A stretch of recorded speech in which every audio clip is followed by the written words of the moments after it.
Rapid Fire Friday. Got another one for you this week, and actually, this question's brought to us by the great Walter Lee. What's his podcast name? Chasing Tails? Chasing Boys Tales. Chasing Boys. Chasing Tails. Sorry, Walt. Chasing Tails Outdoor Podcast or something like that. I've never been on it because I'm pretty low on the hunting totem pole. I But have you been have. on it. Jared's been on it. He's up at the top. A couple times. So I am like, top of the Chasing Yeah. Tails Outdoor Podcast. So, Walter asked us, is the use of cell cameras fair chase? Do we think it's still fair chase? You want me to go or you want to go first? You go first, Grant. All right, so I have used a cell camera for about 5 years, I think. I think it's about 5 seasons I've used cell cameras. And the technology's come a really long way, and it's getting kind of exciting, some of the stuff that they're coming out with. Maybe the products aren't great yet, but I would say in 5 more years, it's going to be really awesome. It's going to be cool. I think they're absolutely fair, just because the nature of a deer, they're still elusive and hard to kill. I can think of one buck that I have patterned and killed only using a cell camera. And I patterned it all summer, coming to a corn pile. Surprise, surprise. And he shot it with a crossbow. And I shot it with a crossbow. What a dirtbag. So, I patterned this buck. He was coming in every day. He still disappeared 3 days before the hunt. And I hunted that spot anyway, just because I thought there is still a good chance. He disappeared 3 days before, didn't have any pictures of him. Shot him at like 7:15 the first morning of season. And he had never been there in the morning. Yeah, never. He was only an evening deer, but it was raining, and I had a blind set up. And I thought, you know what?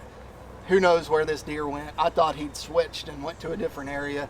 Went and sat in that blind and popped right up, and I killed him. So I don't think they're going to be.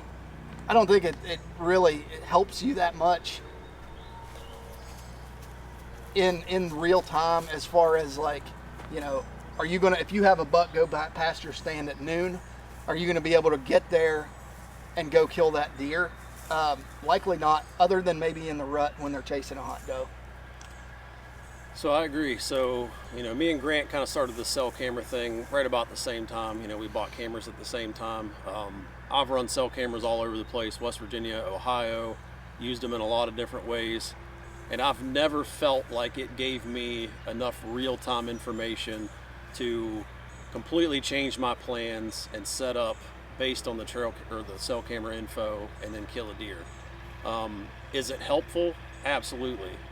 You've got a big advantage in the cell camera that you don't have to check it that often. You can put it out in an area, leave it, and you're not blowing out the area checking it all the time.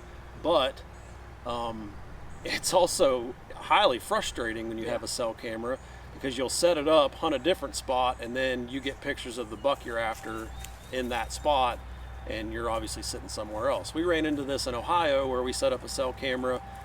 The same day we put it out, we had every shooter buck on the property on that cell camera that afternoon, and none of us were sitting in that spot.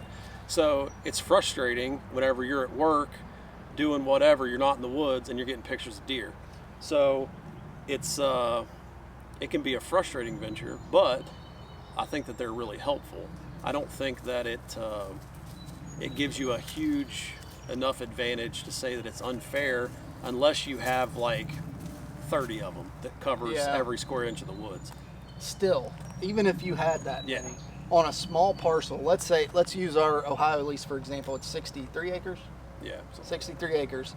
If we had 20, You would still miss. you would still not. I still don't think you could be able to pick a spot, go there, and know that you were going to kill a deer, or have some sort of unfair advantage. Yep. Another feature that all cell cameras have built into them this is a pro tip. They don't tell you this. Covert doesn't tell you this. They have a thing that it won't send pictures of giant bucks to you. It's true. It'll be on the card, but it won't text it to you. I cannot tell you, and that's a joke, of course, but I cannot tell you how many times I got a picture of a big buck sent to my phone, and I was like, oh man, this is awesome. This huge buck's there. I don't get another picture sent to me until a month later when I go to delete all the pictures off that card, and he'd been there every day for 2 months. Yep.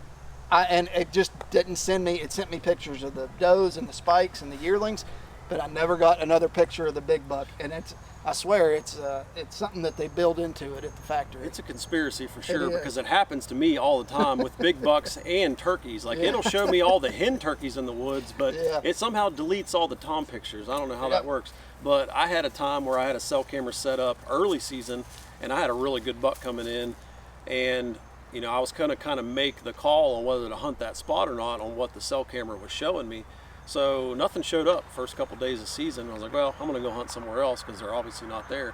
I went and checked that camera, and there were 3 shooter bucks there in the daylight that it never sent me, and I didn't hunt that spot because of it. So, you know, you win some, you lose some. It doesn't work every time the way you think it should, but it's a pretty handy tool, and I'm a big fan of the cell cameras. I'll also say, I have been guilty many times of not hunting a spot because my cell camera didn't tell me that something was there. You get a little bit addicted to them, thinking that all the deer, if that cell camera's not showing it to you, it's not there.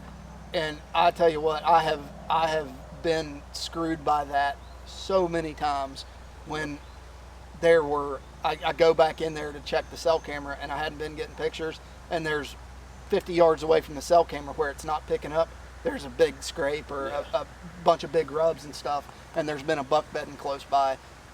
You can get addicted to it and think that you're getting all the information, but there's no way in the world that you can. So you have to keep in mind that just because your cell camera ain't sending it to you, it doesn't mean that there's nothing there. Yep. So I agree. It's a good tool. Don't completely rely on it for all of your intel. Just use it for some, and yeah, we're a fan of them. Yeah, I love them. Rapid Fire Friday. We'll see you, folks.